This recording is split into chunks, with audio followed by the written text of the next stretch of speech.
વંદે માતરમ મિત્રો, હું ઝીંઝાલા Rajesh smart science ની અંદર બધાનું હાર્દિક સ્વાગત કરું છું. આપણે ભાગ નંબર 1 જેની અંદર આપણે અભ્યાસ કરેલો હતા પ્રસ્તાવનાની અંદર ચેપ્ટર નંબર 14 ઉર્જાના સ્ત્રોતો. જ્યારે ઉર્જાના સ્ત્રોતોની અંદર આજે આપણે ભાગ નંબર 2 જેની અંદર આપણે અભ્યાસ કરશું જે પોઈન્ટ નંબર 14.1 અને 14.2 આ બે ટોપિકની વિશે આપણે આજે અભ્યાસ કરવાનો છે. જે બે ટોપિકના નામ છે જેની અંદર મિત્રો આપણે વાત કરી 14.1 માં ઉર્જાનો ઉત્તમ સ્ત્રોત છે, ઉર્જાના પરંપરાગત સ્ત્રોત. જેની અંદર 14.2 માં ઉર્જાના પરંપરાગત સ્ત્રોતની અંદર પહેલો પોઈન્ટ અશ્મિભૂત બળતણ, જેના વિશે આજે આપણે અભ્યાસ કરવાનો છે. હવે મિત્રો આપણે હમણાં જોઈએ તો 14.1 ટોપિક જેની અંદર ટોપિક ઉર્જાનો ઉત્તમ સ્ત્રોત કયો છે, જેની અંદર આપણે પહેલો પ્રશ્ન વિશે અભ્યાસ કરશું. જે પહેલો પ્રશ્ન છે ઉર્જા સ્ત્રોત કોને કહે છે. તો મિત્રો હવે આપણે ઉર્જા સ્ત્રોત વિશેની માહિતી મેળવશું. તો આપણને એમ કહેવામાં આવ્યું છે કે કોઈ પણ તંત્ર કે જે આપણને અનુકૂળ સ્વરૂપમાં લાંબા સમય સુધી અચળ દરથી જરૂરી ઉર્જા પૂરી પાડે તેને ઉર્જાનો સ્ત્રોત કહે છે. તો હવે મિત્રો આપણને એમ કીધું છે કે કોઈ તંત્ર આપણને અનુકૂળ, તો કે આપણને જે અનુકૂળ તે લાંબા સમય સુધી અચળ દરથી, તો કે આપણે લાંબા સમય સુધી જે એનર્જી આપણામાં પૂરી પાડે છે, જે આપણામાં એનર્જી આવે છે, જેને ઉર્જાનો સ્ત્રોત કહે છે. એક સામાન્ય એક્ઝામ્પલ તરીકે હું વાત કરું કે હવે આપણે જો ખોરાક લઈએ તો લાંબા સમય સુધી દોડી શકીએ, લાંબા સમય સુધી ચાલી શકીએ. પરંતુ જો આપણે 2-3 દિવસ ખોરાક ના લીધો હોય તો આપણામાં એનર્જી રહેશે નહીં. એનર્જી નહીં તો આપણે લાંબા સમય સુધી ચાલી શકશું નહીં, એક જગ્યાએ બીજી જગ્યાએ જઈ શકશું નહીં. એટલા માટે કે આવું જે તંત્ર જે છે, જે તંત્રની અંદર આપણી અંદર જે સ્ત્રોત જમા થાય છે, જેને ઉર્જાનો સ્ત્રોત કહેવામાં આવે છે. ત્યારબાદ મિત્રો આપણને એમ કીધું છે કે આપણા રોજિંદા જીવનમાં કાર્ય કરવા માટે, કાર્ય એટલે કે કામ કરવા માટે વિવિધ સ્ત્રોતમાંથી મળતી ઉર્જાનો ઉપયોગ કરીએ છીએ. આપણે અલગ અલગ જે છે તેની અંદરથી આપણે ઉર્જા મેળવી છે. હવે આપણે માણસમાંથી ઉર્જા મેળવી છે, તો કે આપણે ખોરાકમાંથી ઉર્જા મેળવીએ છીએ. તેમજ આપણે એક ઉદાહરણ આપ્યું કે ટ્રેન ચલાવવા કોલસો, ડીઝલ કે વિદ્યુતનો ઉપયોગ કરીએ છીએ. તેમજ રસ્તાની સ્ટ્રીટ લાઇટ પ્રકાશિત કરવા માટે વિદ્યુતનો ઉપયોગ કરીએ છીએ. અથવા સાયકલ લઈને શાળાએ જવા માટે આપણે સ્નાયુમાં રહેલી ઉર્જાનો ઉપયોગ કરીએ છીએ. આ અલગ અલગ પ્રકારના આપણને ઉર્જા સ્ત્રોત માટેના ઉદાહરણ આપેલા છે. જો આપણા સ્નાયુ મજબૂત હોય તો આપણે સાયકલ ચલાવીએ અને આપણે શાળાએ પહોંચી જઈએ, એક જગ્યાએ બીજી જગ્યાએ જઈ શકીએ. તેમજ ટ્રેનનું ઉદાહરણ આપ્યું કે જો ટ્રેનને વિદ્યુત એટલે કે વીજળી અથવા કોલસો અથવા પેટ્રોલ હશે તો જ ટ્રેન એક જગ્યાએ બીજી જગ્યાએ જશે, એટલે એને શું મળે છે? ઉર્જા મળે છે. આમ ઉર્જાના સ્ત્રોતો જે છે, જેની અંદર કીધું કે ઉર્જાની અંદર અલગ અલગ ઉર્જાઓનો ઉપયોગ આપણે કરીએ છીએ. હવે મિત્રો આપણે નેક્સ્ટ પ્રશ્ન જોઈએ. સવારે ઉઠીને તમે શાળાએ પહોંચો છો ત્યાં સુધી ઉપયોગમાં લીધેલ ઉર્જાના 4 સ્ત્રોતની યાદી બનાવો. ત્યારબાદ આપણે એના બે પ્રશ્ન છે. આ વિવિધ પ્રકારની ઉર્જા આપણે ક્યાંથી મેળવીએ છીએ? તેમજ પ્રશ્ન 2, શું આપણે તેને ઉર્જાના સ્ત્રોત કહી શકીએ? કેમ અથવા કેમ નહીં? હવે મિત્રો આ પ્રશ્ન વિશે આપણે વાત કરવાની છે. તો જેની અંદર આપણે જોયું કે તમે શાળાએ પહોંચો છો ત્યાં સુધી ઉપયોગમાં લીધેલ 4 ઉર્જાના સ્વરૂપો, જેની અંદર આપણે 4 ઉર્જાના સ્વરૂપ લેવાના છે. તો અહીં આપણને 4 સ્વરૂપ આપ્યા છે: વિદ્યુત ઉર્જા, સ્નાયુ ઉર્જા, ઉષ્મા ઉર્જા અને રાસાયણિક ઉર્જા. આ 4 સ્વરૂપની અંદર હવે આપણે જોવાનું છે જે ઉર્જા આપણને કઈ રીતે મળે છે તે. તો હવે મિત્રો આપણે પેલું વિદ્યુત ઉર્જાનું ઉદાહરણ લઈએ. વિદ્યુત ઉર્જાનો આપણે ઉપયોગ ક્યાં કરીએ? તો કે રૂમમાં પ્રકાશ માટે કપડાને ઇસ્ત્રી કરવા માટે વગેરે આપણે વિદ્યુત ઉર્જાનો ઉપયોગ કરતા હોઈએ છીએ. તેમજ આપણને સ્નાયુ ઉર્જા ક્યાં જોવા મળે તો કે આપણા સ્નાયુ મસલ્સ જેને કે આપણે બ્રશ કરીએ ત્યારે, તેમજ આપણે ચાલતા હોઈએ ત્યારે, તેમજ આ વગેરે આપણને સ્નાયુ જે છે તેનો ઉપયોગ કરતા હોઈએ છે, જેની અંદર આપણે સ્નાયુ ઉર્જા. તેમજ ત્રીજું ઉષ્મા ઉર્જા. ઉષ્મા ઉર્જા એટલે ઉષ્મા એટલે આપણે વરાળ. આપણને ખબર છે તો કે આપણે સરસ મજાનો સવારે નાસ્તો બનાવીએ છીએ તો નાસ્તાની અંદર આપણે જોઈએ તો ઉપર જે નાસ્તા આપણે બટાકા પૌવા જે બનાવતો હોય એના ઉપરથી આપણે જે સાઈડમાં આપણે જોઈએ તો વરાળ ગરમ થતું હોય, જે ગરમ થાય છે જેને ઉષ્મા કહે છે.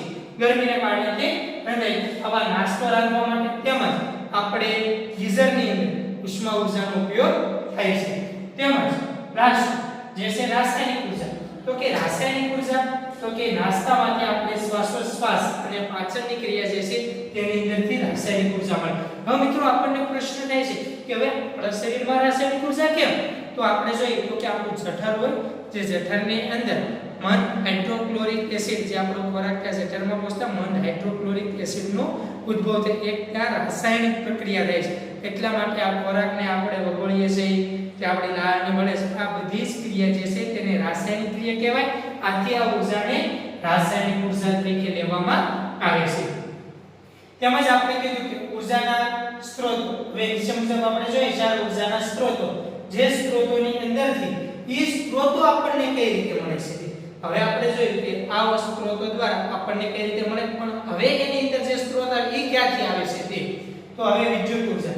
તો કે વિદ્યુત ઉર્જા આપણને ક્યાંથી મળે તો કે પાવર સ્ટેશનમાંથી. તેમજ સ્નાયુ ઉર્જા તો કે જે આપણે ખોરાક લઈએ છીએ ખોરાક આવે એટલે આપણા સ્નાયુ જે આપણા મસલ છે એ કેવા થશે મજબૂત થશે.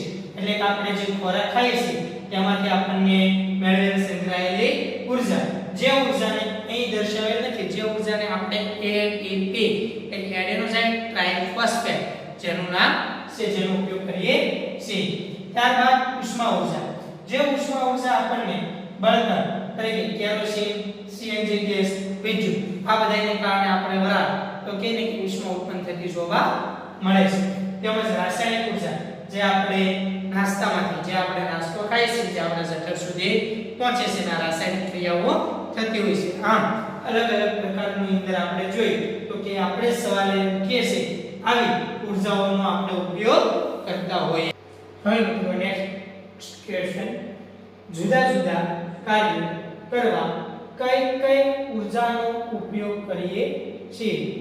તો કે આપણે શારીરિક કાર્ય કરવા માટે સ્નાયુ ઉર્જાનો ઉપયોગ કરીએ. શારીરિક ક્રિયા એટલે કે ચાલવું, દોડવું, કામ કરવું વગેરે જે બધી ક્રિયાની અંદર આપણે આપણા સ્નાયુનો ઉપયોગ કરીએ છીએ.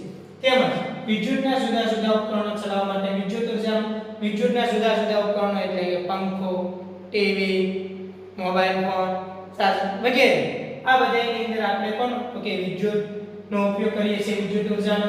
તેમજ રસોઈ બનાવવા અથવા તો વાહનોને ચલાવવા આપણે રાસાયણિક ઉર્જાનો ઉપયોગ કરતા હોઈએ છીએ. આમ જુદી જુદી કાર્યો કરવા માટે કાર્ય એટલે કામ કરવા માટે જુદી જુદી ઉર્જાનો ઉપયોગ કરવામાં આવે છે. નેક્સ્ટ પ્રશ્ન, ઉર્જા સ્ત્રોત એટલે શું? ઉર્જાનો ઉત્તમ સ્ત્રોત કોને કહે છે? જેના વિશે મિત્રો આપણે જોઈએ. ઉર્જા સ્ત્રોત એટલે શું જેના વિશે આપણે આગળ પણ અભ્યાસ કરી રહ્યા છીએ.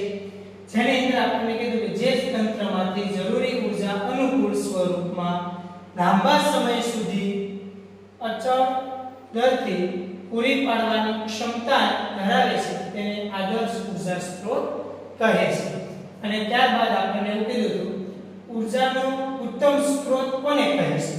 તો મિત્રો શોર્ટમાં એની ડેફિનેશન આપી શકાય, જે અહીંયા લખેલ નથી પણ તમે નોટ ડાઉન કરી રાખજો. જે ઉર્જા સ્ત્રોત સરળ અને પ્રદૂષણ રહિત, જે ઉર્જા સ્ત્રોત સરળ અને પ્રદૂષણ રહિત હોય આવા મળતા ઉર્જા સ્ત્રોતને ઉત્તમ ઉર્જા સ્ત્રોત કહે છે. જેની અંદર આપણે ઉત્તમ ઉર્જા સ્ત્રોતના આદર્શ લક્ષણો આપણે જોઈએ. જેની અંદર પહેલું લક્ષણ છે જે એકમ કદ અથવા તો એકમ દ્રવ્ય દીઠ વધારે માત્રામાં કાર્ય કરે. તો કે એકમ કદ કીધું એટલે કે કોઈ સામાન્ય નાનો ભાગ મોટા ભાગની સરખામણી. દ્રવ્યમાન એટલે કે દળ, જે મોટા દળની સરખામણીમાં ઓછું દળ વધારે માત્રામાં કાર્ય કરે એટલે કે એની સરખામણીમાં વધારે કાર્ય કરે. એક એક્ઝામ્પલ તરીકે આપણે લઈએ તો કે આપણે જોતા હોઈએ છીએ તો કે મોટી બેટરી હોય એની સરખામણીમાં નાની અમથી બેટરી બનાવવામાં આવે, એ નાની બેટરી જેટલું મોટી બેટરી કાર્ય કરે છે એની સરખામણીમાં વધારે કાર્ય આપે. નાની હોવા છતાં વધારે કાર્ય આપે એટલે કે વધારે તેનો ઉપયોગ આપણે કરી શકીએ અને લાંબા સમય સુધી એનું વપરાશ પણ કરી શકીએ, જેને આપણે કહેવાય કે એકમ કદ અથવા તો એકમ દ્રવ્યમાન દીઠ વધારે માત્રામાં કાર્ય. બીજો પોઈન્ટ છે આપણો જે સરળતાથી ઉપલબ્ધ હોય, સરળતાથી આપણને મળી આવે. દાખલા તરીકે ન્યુક્લિયસ ઉર્જાનો ઉપયોગ અથવા આપણા ઘરોમાં ન કરી શકીએ. હવે આપણે જોઈએ ન્યુક્લિયસ ઉર્જા સામાન્ય નાની હાઇડ્રોજન્સ ને જે છે યુરેનિયમ્સ જેવા દળો જે આપણે ઘરની અંદર એનો ઉપયોગ નથી કરી શકતા, પરંતુ કારણ કે એનો આપણે સરળતાથી મેળવવું તકલીફ પાડો છે, પરંતુ આપણે જો એ મેળવી શકીએ તો આપણે એની એનર્જી વધારે મેળવી શકીએ. તેમજ આપણે કીધું છે સંગ્રહ તથા પરિવહનમાં સરળ હોય, જેનો આપણે સંગ્રહ કરી શકીએ અને પરિવહન એટલે કે એક જગ્યાએથી બીજી જગ્યાએ લઈ જવામાં પણ સરળ હોય છે. દાખલા તરીકે પેટ્રોલ, ડીઝલ, કોલસો અને એલપીજી ને સંગ્રહ કરી શકાય અને એક સ્થાનેથી બીજા સ્થાને આપણે લઈ જઈ શકાય છે. તો મિત્રો આની અંદર આપણે બહુ સરસ મજાનું ઉદાહરણ દઈએ તો કે એલપીજી ગેસ. હવે આપણને બધાને ખબર છે કે ગેસ સામાન્ય રીતે આપણે જોવા જઈએ તો કે આપણો એક ઓરડો હોય તો ઓરડાની અંદર જો એક ગેસનો સિલિન્ડર એટલે કે 15 કિલો અંદાજે 15 કિલો જેટલું હોય છે ગેસની અંદર, એ ગેસને જો ખુલ્લો કરવામાં આવે આખા ઓરડામાં ફેલાય છે તો આખા ઓરડા જેટલી જગ્યાએ મૂકે છે. પરંતુ એ જ ગેસને દબાણ આપવામાં આવે, દબાણ આપી અને ગેસનું સિલિન્ડર ભરવામાં આવે એટલે કે સામાન્ય એટલી બોટલ જે બોટલ 15 કિલો જેટલો ગેસ આપણે એટલો સમાળી શકીએ અને જેના કારણે આપણે એ જ ગેસને આપણે એલપીજી એટલે કે લિક્વિડ ફોર્મમાં પ્રવાહી ફોર્મની અંદર આપણે પ્રવાહીની અંદર એને રૂપાંતર કરીએ છીએ. આ પ્રવાહીમાં રૂપાંતર કરી અને એનો જથ્થો ઘટાડી અને આપણે એક જગ્યાએથી બીજી જગ્યાએ લઈ જઈ શકાય છે. આમ તે સરળ હોય છે, તેમાં સસ્તું હોય એટલે કે ઓછી કિંમતમાં વધારે ઉર્જા આપતું. ત્યારબાદ કેવા લક્ષણ તો કે એકદમ સસ્તું અને થોડી એની કિંમત ઓછી પરંતુ એનો ઉપયોગ આપણે વધારે પ્રમાણમાં કરી શકતા હોઈએ. સળગ્યા પછી ઘણું ઓછું બસે.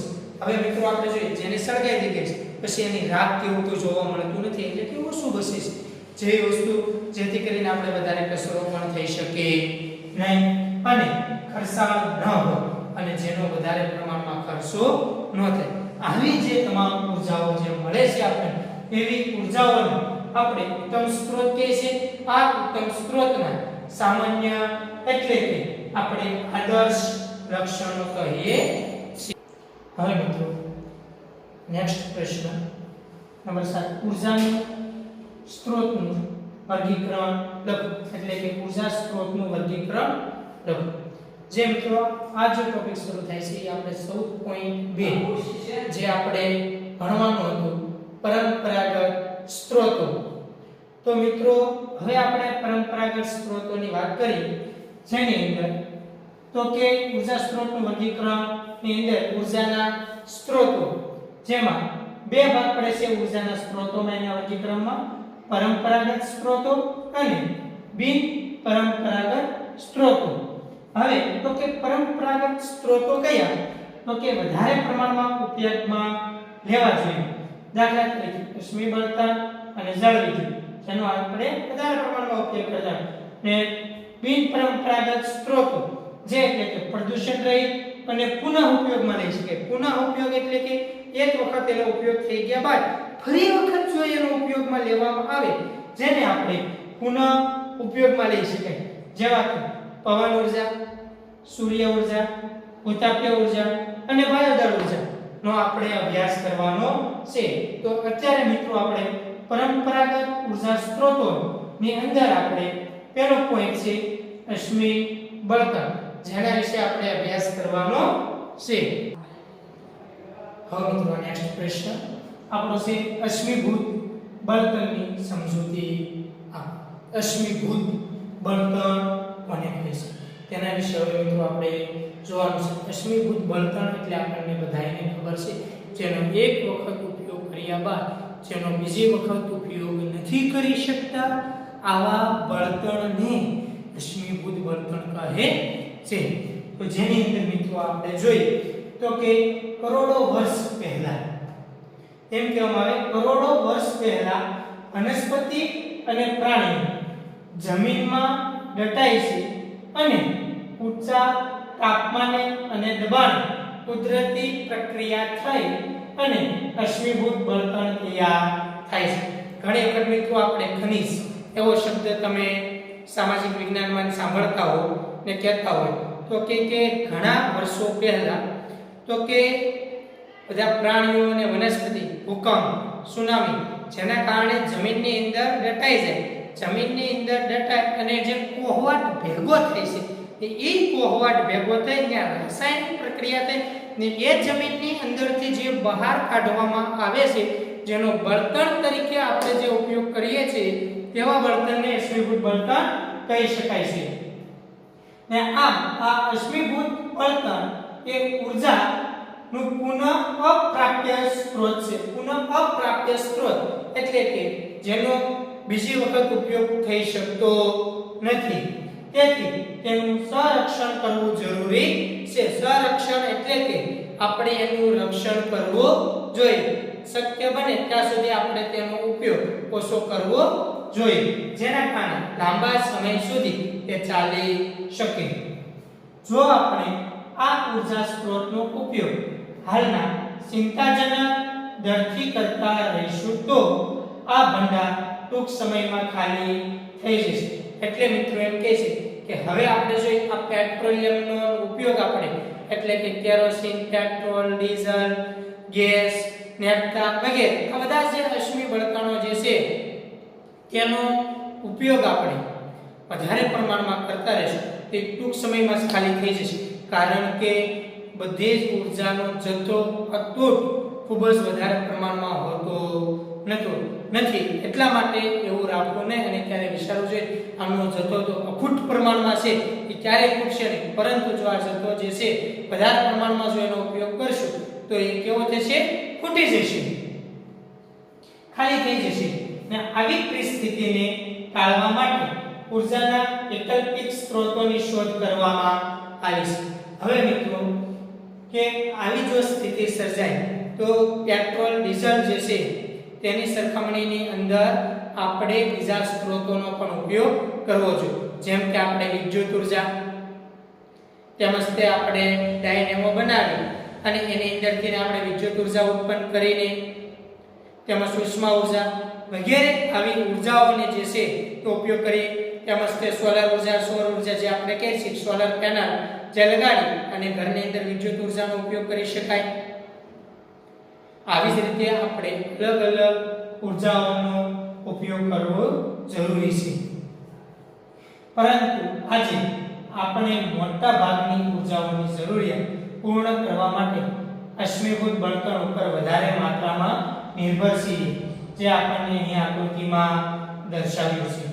હવે મિત્રો આપણે જોઈએ કે મોટા ભાગની અંદર આપણે ઉર્જા તરીકે જો ઉપયોગ કરતા હોઈએ તો અશ્મિભૂત બળતણનો જ ઉપયોગ કરીએ, કારણ કે આપણે 2 વ્હીલ 4 વ્હીલ બધાની અંદર આપણે જે સામાન્ય જનરેટર બધાની અંદર પેટ્રોલ, ડીઝલ, કેરોસીન આનો જ ઉપયોગ કરીએ છીએ. કેટલા સમય સુધી આ જથ્થો ચાલશે મિત્રો? એના માટે આપણે કહેવામાં આવ્યું છે કે વધારે પ્રમાણની અંદર અશ્મિભૂત બળતણનો જ ઉપયોગ થતો હોય છે. તો આપણને ચાર્ટ જે છે તેની અંદર અહીં આકૃતિની અંદર આપણને બતાવ્યું છે કે શેનો આપણે કેટલા પ્રમાણની અંદર જે આપણે અશ્મિભૂત બળતણ જે છે તેનો ઉપયોગ કરીએ છીએ. તો મિત્રો આપણને કીધું સૌથી વધારે જથ્થો કોલસાનો, એનાથી ઓછો જથ્થો જે છે એ પેટ્રોલિયમ અને કુદરતી વાયુનો તેનાથી ઓછો જથ્થો જે છે એટલે કે 25% જેટલો ભાગ આપણે કહી શકાય જે હાઇડ્રો એટલે કે મિત્રો તો કે હાઇડ્રો એટલે કે પાણી દ્વારા જે પ્રકારનો જે છે ઉત્તાપીય માલિન્ય જેનો ઉપયોગ કરવામાં આવે છે જેના પર નિર્ભર રાખે છે તેમજ ન્યુક્લિયર અને સૌથી ઓછો જે આપણને ફ્રીમાં મળે છે છતાં પણ આપણે સૌથી ઓછો ઉપયોગ કરીએ છીએ જે પવન. આમ મિત્રો તો કે આપણે જોતા હોઈએ છીએ કે અલગ અલગ પ્રકારના જે સ્ત્રોતો જે છે જે આપણને અહીં દર્શાવેલ છે જે સ્ત્રોતોનો આપણે ઉપયોગ કરતા હોઈએ છીએ. અશ્મિભૂત બળતણ તરીકે કોલસો, પેટ્રોલિયમ અને કુદરતી ગેસ છે ને જે એસિડિક ઓક્સાઇડ હોય છે જેના કારણે એસિડિક વર્ષા થાય છે. એટલે કે મિત્રો આપણને કીધું કે પેટ્રોલિયમ જે છે એ અને કુદરતી ગેસ એ એસિડિક ઓક્સાઇડ છે. એટલે કે ઓક્સિજન જે છે તે એની સાથે ભળેલો હોય ને એ ઓક્સિજન જે ભળી અને એની અંદર એસિડ બનાવે છે જેને આપણે એસિડ વર્ષા કહીએ છીએ. એટલા માટે એના નામ આપ્યું છે એસિડિક વર્ષા. વર્ષા એટલે કે વરસાદ. આપણે ઘણી વખત કહેતા હોઈએ છીએ કે એસિડ વરસાદ પડે છે. આપણે કોઈ જેના કારણે ખૂબ જ જમીનના અંદર પડતા અથવા તો કોઈ જળાશયની અંદર પડતા તો કે જળાશયની અંદર જે વરસાદને કારણે તો કે ઘણા જીવજંતુઓ જે છે જળાશયો જીવો જેની અંદર નુકસાન થતું હોય છે. જે આપણે ખેતીવાડીની અંદર ઉગાડેલો પાક એ પાક બળી જતો હોય છે. આવા જે વરસાદના કારણે નુકસાન પણ થતું હોય જે પાણી અને જમીનને શું કરે છે દૂષિત કરે છે એટલે કે તે પ્રદૂષિત કરે છે. આમ વાયુ પ્રદૂષણની સમસ્યાથી વધારે પ્રમાણમાં કાર્બન ડાયોક્સાઇડ જેવા ગેસ ઉત્પન્ન થવાથી ગ્રીન હાઉસ અસર પણ થાય છે જેના કારણે ગ્રીન હાઉસ આપણને ખબર છે કે અત્યારે ખૂબ જ વધારે પ્રમાણની અંદર તાપ પડે છે. આપણે જોઈએ અત્યારનું વાતાવરણ જળવાઈ રહેતું નથી. આ બધાની પાછળનું એક કારણ જો આપણે કહીએ તો એ કયું છે ગ્રીન હાઉસ અસર. અને આથી આપણને કીધું છે કે આ અશ્મિભૂત બળતણ જે છે જેના કારણે આપણને આ અલગ અલગ પ્રકારની અંદર આપણને રહેલા ઘટકોમાં પ્રદૂષણ થતું પણ જોવા મળે છે. હવે મિત્રો નેક્સ્ટ પ્રશ્ન. હવે આપણે વિશેષ જાણવા જેવા પ્રશ્નો છે જે ઘણી વખત ટેક્સ્ટ બુકની અંદર માહિતી સ્વરૂપે આપેલા હોય છે. જેની અંદર આપણે પહેલો પ્રશ્ન જોઈએ કોલસા પર ટૂંક નોંધ લખો. તો કોલસા વિશેની વાત કરી. કોલસો એ કુદરતી રીતે પ્રાપ્ત થતું એક દ્રવ્ય છે. એટલે કે કુદરતી રીતે આપણને કોલસો મળી આવતો હોય છે ઘણી વખત.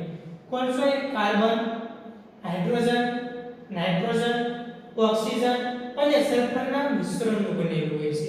તો મિત્રો આપણને કેટલા કીધા છે તો કે આપણને આ 5 જે તત્વો જે આપણને કીધા છે તેના મિશ્રણ થઈને કોલસો બને. તો કયા કયા કીધા? કાર્બન, હાઇડ્રોજન, નાઇટ્રોજન, ઓક્સિજન અને સલ્ફરના મિશ્રણથી બનેલું છે. ઘર અને ઉદ્યોગમાં તેનો ઉપયોગ ઉષ્મા મેળવવા માટે થાય. એટલે કે આપણે ઘરે અને ઉદ્યોગની અંદર તો કે એને ગરમ કરી અને તાપમાનથી આપણે ઉષ્મા ઊર્જા મેળવતા હોઈએ છીએ. અને કોલસાના કુલ 3 પ્રકાર છે સામાન્ય રીતે. તો કે આપણે જોઈએ આ 4 હોય છે પરંતુ સામાન્ય રીતે 3 ભાગ આપણને અહીં દર્શાવ્યા છે.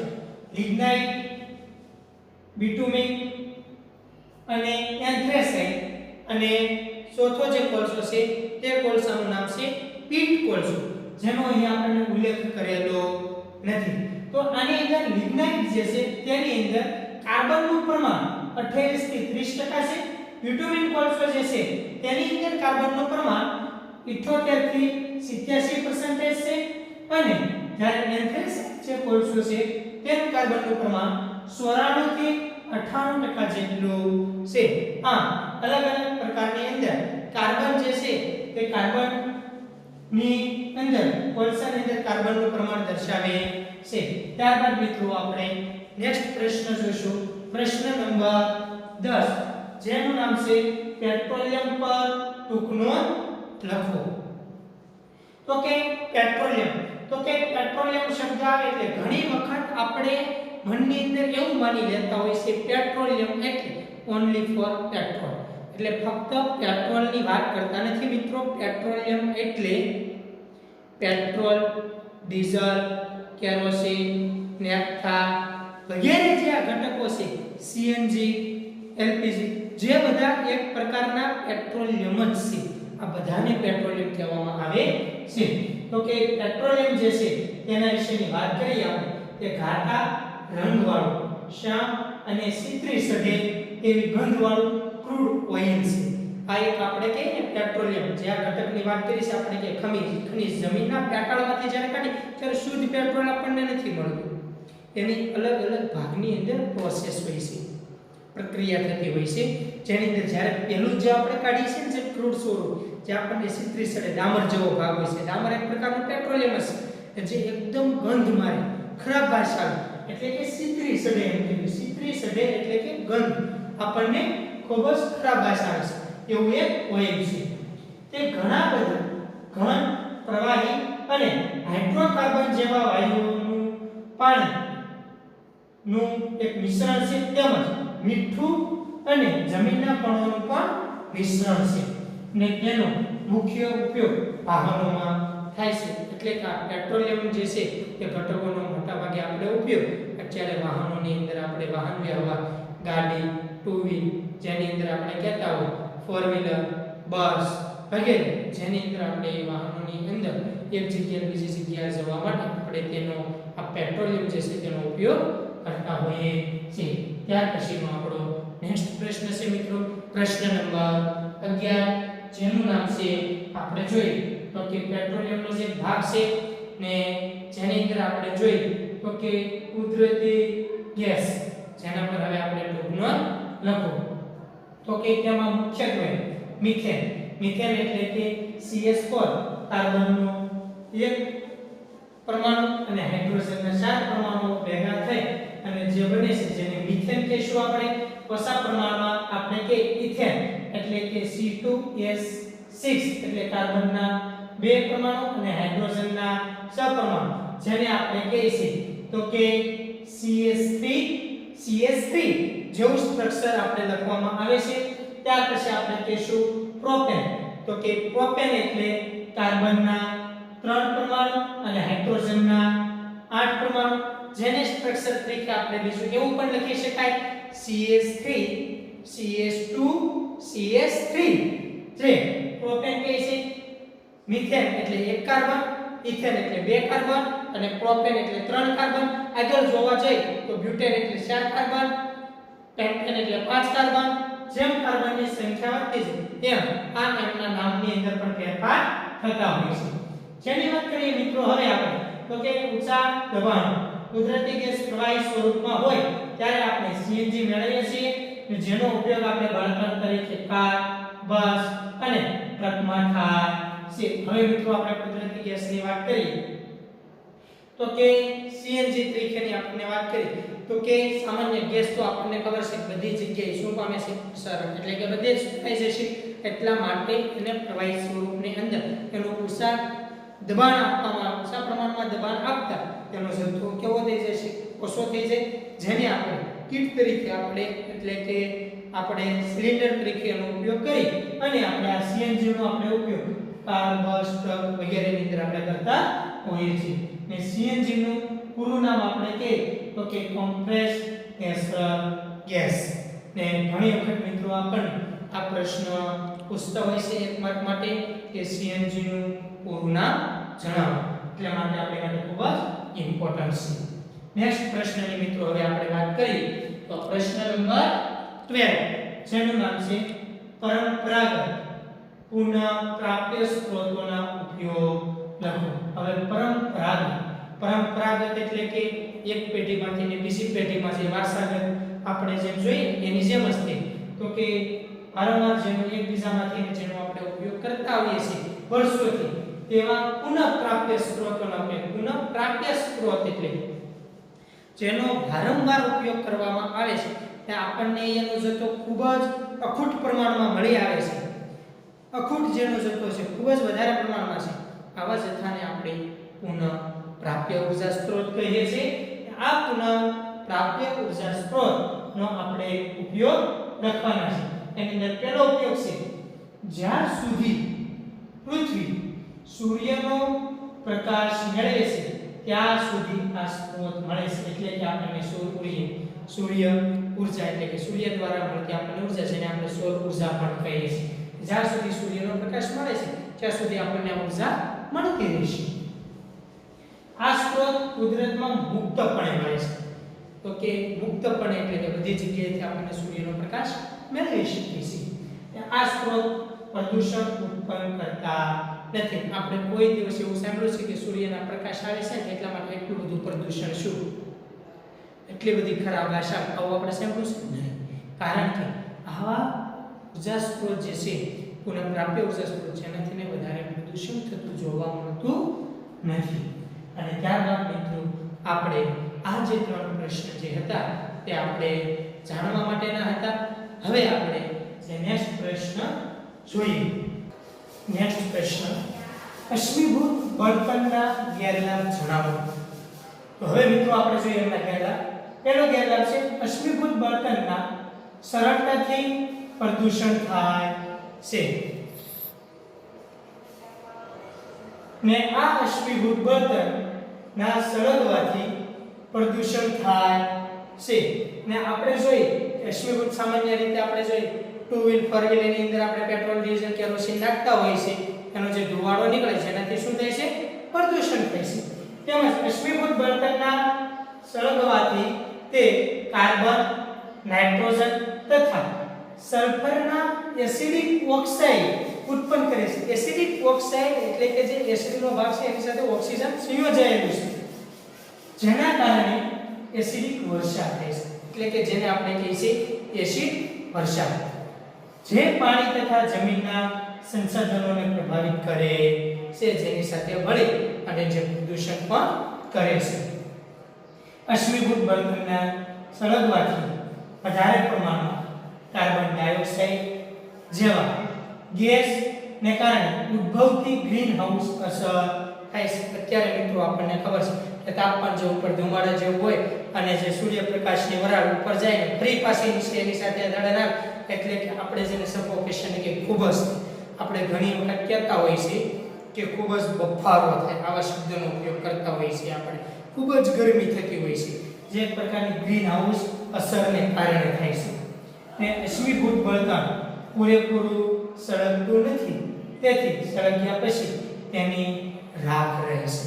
અને ઘણી વખત આવા બળતણને કારણે એની રાખ રહેતી હોય છે, જેથી એને પ્રદૂષણ એના કારણે પણ આપણને થતું જોવા મળે છે. આપણે જોતા હોય આ ધુમાડો જે છે, ધુમાડાની ઉપર કોઈ પણ એક પાત્ર રાખવામાં આવે, ધુમાડો એના ઉપર જાય તો કેવી રાખ રાળ જે છોટી જાય ને જેવી આવી રાખ આપણને રહેલી જોવા મળે છે, જેના કારણે પ્રદૂષણ થતું હોય છે. આમ આપણને અશ્મિભૂત બળતણના આપણને 4 ગેરલાભ જોવા મળે છે. ત્યાર પછી મિત્રો આપણે નેક્સ્ટ પ્રશ્ન તરફ જઈએ. પ્રશ્ન નંબર 14, જ્યાં છે સરળ ટર્બાઇન પર ટૂંકનો લખો. હવે મિત્રો આપણે ટર્બાઇનની વાત કરી તો કે ટર્બાઇન એટલે એવો ભાગ કે જે ભાગને દબાણ આવતા સતત શું થાય છે? ફરે છે. જે ફરે છે એને કોઈ પણ પ્રકારનું દબાણ અથવા બળ આપતા જે ફરે છે જેવા ઘટકને આપણે ટર્બાઇન કહીએ. જે ટર્બાઇન વિશે હવે આપણે વાત કરીએ તો સરળ ટર્બાઇનમાં ગતિશીલ ભાગ તરીકે, ગતિશીલ એટલે કે ગતિ કરે છે. આમ ગતિશીલ ભાગ તરીકે રોટર એટલે કે રોટેશન કરે છે. તેમજ તેની સાથે આપણે બીજું બ્લેડ એટલે કે પંખા. હવે એક સળિયો છે, સળિયાની સાથે આપણે પંખો મૂકી દઈએ. આ સળિયાની સાથે આપણે આમ પંખો મૂકી દઈએ, એ પંખાનું જે સંયોજન એ શું થશે? ફરે છે. આવી રીતે આપણે સામાન્ય વાત કરીએ તો પંખો મોટરની સાથે કેમ ફરે છે? પેલી આપણે નાની મોટર આવે એ મોટરની આપણે ધરી રોટર કહે, એ રોટરની સાથે રબરનો કે પંખો નાખી દઈએ, પંખો આપણને કેવું થશે? ફરશે. આમ રોટરની બ્લેડ ને ગતિ આપી ત્યારે ટર્બાઇનની અંદરની રચનામાં વિદ્યુત ઉર્જાનું રૂપાંતર થાય છે. આમ આ રચનામાં આંતરિક ઉર્જાનું વિદ્યુત ઉર્જામાં રૂપાંતર થાય છે અને આપણે વિદ્યુત ઉર્જા મેળવીએ છીએ. હવે મિત્રો આપણે જોઈએ એની પહેલા આપણે કીધું ગતિશીલ તરલ એટલે કે પાણી કે વરાળ. હવે આ પંખાને તમે પાણી ઉપર ચડાવો તો વરાળ આવે એટલે એ ફરશે એટલે કે રોટર ફરે એટલે કે આપણને શું આપે? ઉર્જા આપે. જે ઉર્જાની અંદર આપણને વાત કરી છે કે વિદ્યુત ઉર્જા જે આપણને મળે છે એની અંદરથી આંતરિક ઉર્જા મળે. આંતરિક ઉર્જાની વાત કરીએ મિત્રો તો આપણે કઈ રીતે તો કે યાંત્રિક ઉર્જા તો કે જે ભાગને આપણે ફેરવવામાં આવે તમે જે ડાયનેમો તરીકે આપણે જે મોટરને કહીએ એ મોટરની અંદર તમે આપણે સામાન્ય મોટરની અંદર તમે જોશો તો એની અંદર પંખો અથવા તો પાંખડાને આપણે ફેરવવામાં આવે છે જેના કારણે એના બંને જે ધ્રુવો છે ત્યાંથી આપણને વિદ્યુત ઉત્પન્ન થયેલું જોવા મળશે. જે આપણે નેક્સ્ટ જે આપણે થિયરી જે છે થર્મલ પાવર એની અંદર આપણે એના ડેમા તરીકે આપણે જોઈશું. તો કે આમ આંતરિક ઉર્જાનું વિદ્યુત ઉર્જામાં રૂપાંતર થાય છે અને જેના કારણે વિદ્યુત ઉર્જા આપણે મેળવી શકીએ છીએ. આ રચનાને આપણે ડાયનેમો કહે છે અને ટર્બાઇન ફેરવવા માટેની વિવિધ રીતો છે. જેમ કે આપણે પાણીનો ધોધ પડે તો પણ ટર્બાઇન ફરે, તેમજ તે પવન લાગે પવન શકે તો પણ ટર્બાઇન ફરે, તેમજ તે આપણે ઉષ્મા તો કે વરાળ જોઈને મળે તો જેના કારણે પણ ટર્બાઇન ફરે. હવે અનેક રીતો દ્વારા આપણે ટર્બાઇન જે છે એ વિવિધ રીતો દ્વારા ફેરવી શકાય છે. આમ આપણે સરળ ટર્બાઇન ઉપર આપણે તેના વિશે ટૂંકનું લખી શકાય છે. ને અસ્તુ મિત્રો અહીં આપણે ભાગ નંબર 2 પૂર્ણ કરીએ છીએ. બીજું મિત્રો કે અત્યારે આપણે એક નાનકડો સંદેશ કે કોરોનાના કારણે ઘરે રહી સુરક્ષિત રહી. જય હિન્દ.